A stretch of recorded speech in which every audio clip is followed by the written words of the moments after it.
മുത്ത് ആശിക എടാ ചെമ്മീനും ചെറുനാരങ്ങൊക്കെ ഒപ്പം അടിച്ചു കഴിഞ്ഞാൽ മരണമൊക്കെ സംഭവിക്കുമെന്ന് പറഞ്ഞു ഉള്ളത് തന്നെ. എന്നോട് ഈ ചോദ്യം ഒരുപാട് ആളുകൾ നമ്മളെ കമന്റിലൂടെ ചോദിച്ചിട്ടുണ്ട്. ഒരുപാട് ആളുകൾ പേഴ്സണലായിട്ട് PM വന്ന് ചോദിച്ചിട്ടുണ്ട്. ഏതായാലും എനിക്ക് എൻ്റെ ചോദ്യം നല്ല ഇഷ്ടപ്പെട്ടു മുത്തേ. നല്ലൊരു ചോദ്യമാണ്. അത് ഒരുപാട് ആളുകൾക്കുള്ള ഒരു സംശയം കൂടിയാണ് കേട്ടോ. അപ്പോൾ നമ്മൾ ഈ ചെമ്മീൻ എന്ന് പറഞ്ഞിട്ടുണ്ട്. ചെമ്മീനിൽ അടങ്ങിയിട്ടുള്ള പ്രോട്ടീന് അത് ചെമ്മീൻ അലർജി ഉള്ള ആളുകൾ കഴിച്ചു കഴിഞ്ഞാൽ അവർക്കതൊരു വിഷയം തന്നെയാണ്. അതേസമയം എന്താ പറയുക, ചെമ്മീൻ നാരങ്ങ അല്ലെങ്കിൽ ചെമ്മീൻ മാങ്ങ ഇതൊക്കെ കൂടെ കഴിച്ചിട്ടുണ്ട് പറഞ്ഞാൽ ഇത് അസിറ്റിക് ആയിട്ടുള്ള സംഗതികളാണ്. ഇത് രണ്ടും ഒപ്പരം കഴിച്ചെന്ന് വെച്ചിട്ട് ഒരു പ്രശ്നവുമില്ല, യാതൊരു വിഷയവും അങ്ങനെയില്ല.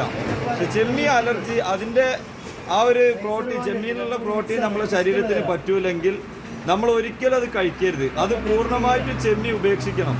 കാരണം അങ്ങനെ കഴിച്ചിട്ട് ഒരുപാട് ആളുകൾ മരിച്ച ചരിത്രം ഉണ്ടായിട്ടുണ്ട്. മെയിനായിട്ട് നമ്മളെ ശ്വാസം തിക്കൽ, അത് നമ്മളെ മിടിപ്പിന് ഓരോ താളം തെറ്റുകൾ കാണും. അങ്ങനത്തെ വേറെ ഒരുപാട് വിഷയങ്ങളൊക്കെ വന്നിട്ട് മരിച്ച ചരിത്രം ഉണ്ടായിട്ടുണ്ട് കേട്ടോ. അതുള്ളതാണ്. പക്ഷെ ചെമ്മീൻ നാരങ്ങി തമ്മിലുള്ള അങ്ങനത്തെ ഒരു വിഷയം ഉണ്ടല്ലോ, അതൊരിക്കലും യോജിക്കാൻ കഴിയില്ല. ഓക്കെ, അപ്പൊ ചെമ്മീൻ കൂട്ടാത്തവർക്ക് ചെമ്മീൻ കൂട്ടാത്തന്നെ അലർജിയുള്ള ആളുകൾ ഒരിക്കലും കഴിക്കരുത്. അത് മാക്സിമം ചെമ്മീൻ ഉപേക്ഷിക്കാം. അതന്നെ ഇതിനുള്ള ഒരു ഫോം വഴിയുള്ളൂ. വേറെ പരിഹാരമില്ല, വേറൊരു പരിഹാരമില്ല. അല്ല ഈ ചെമ്മീൻ നാരങ്ങ ആ ഒരു വിഷയം എന്തായാലും ഇല്ല. അപ്പൊ ഓക്കെ വെച്ചാനെ. ഓക്കെ.